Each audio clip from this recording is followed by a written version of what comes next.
Okay, in this video we are going to be looking at activity 3, specifically how we go about creating the report that it is asking us to create.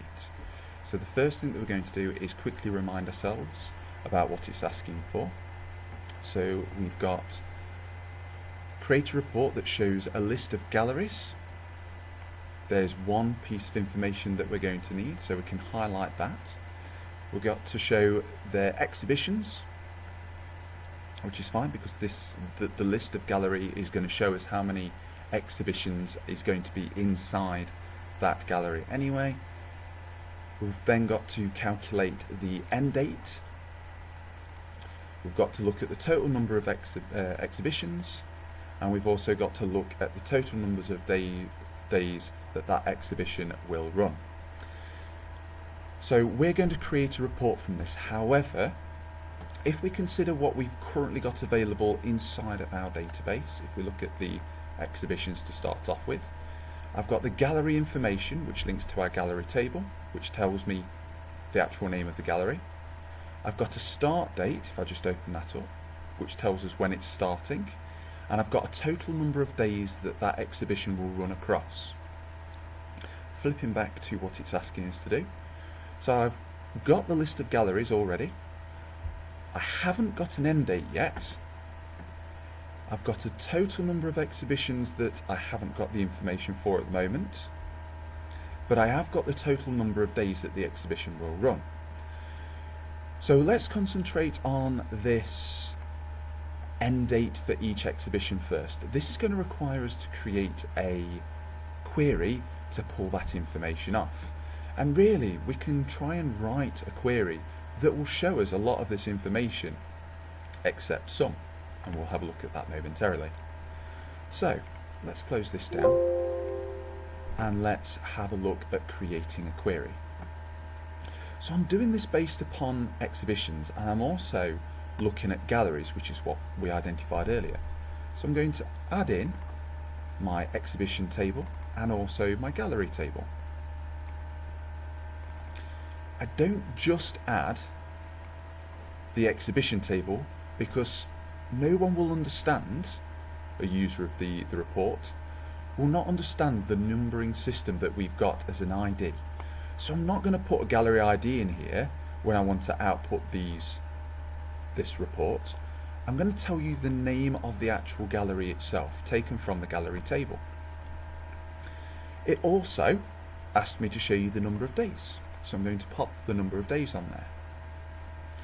Again, going back to the information, it also wants a suitable start date. Well, that's okay, because we've also got the start date.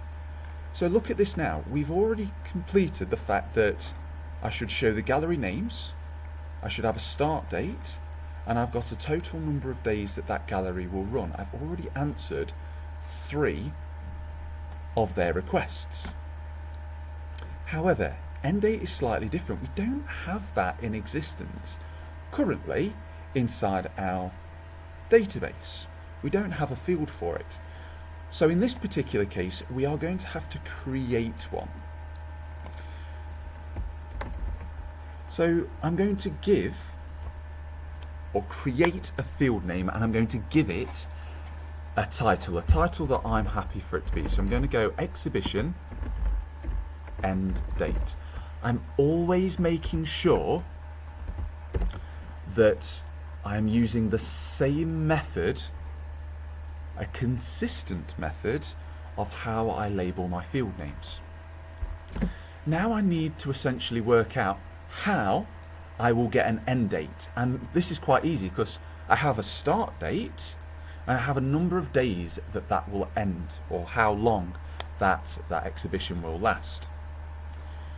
So simple mathematics dictate that if I take a start date and I add a number of days onto the end of that, I should receive an end date of when those days are up. So what I'm going to do here is I'm going to create or use what I've already got. So my exhibition start date, start day, and I'm going to add on to that Again, in square brackets, remember square brackets, I'm using that to dictate the name of the field. And I'm going to use num days. So I'll just expand that out so you can see it. So my exhibition end date will be essentially whatever the start date is plus the number of days that that will last. I'm going to change that to an expression because it's a calculation at the end of the day. Now, by pressing this run button now,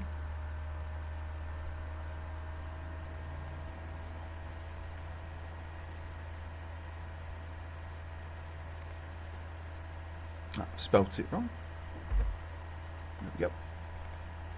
By pressing the start button now, and again, no truncation, we want to make sure everything is readable. What I now have is a query that will tell me the galleries, how many exhibitions are within that gallery, and we can demonstrate that and show that in the report later. But currently it's showing that Brand Arts has 2 exhibitions. They're going to last 3 days each. The start date is the 26th of December, and 3 days later, 29th of December, is the end date. And we can look all the way down through this query and then agree that actually that now demonstrates the end date of each exhibition, the gallery name, the start date for each exhibition, the total number of days that it will run, and in a roundabout way it will also show us the total number of exhibitions for each gallery. Now this is not a report, this is just a query to show that data. In my next video I will show you how to take this query that we've just created and turn it into a report that will easily show all this information that they've asked for. But before we finish, making sure that I always save this query, notation, QRY, and then again, exhibition end day. Now we've got 3 queries based on what we've done so far, 4 tables from what they've asked us to create, and we're ready to create the report.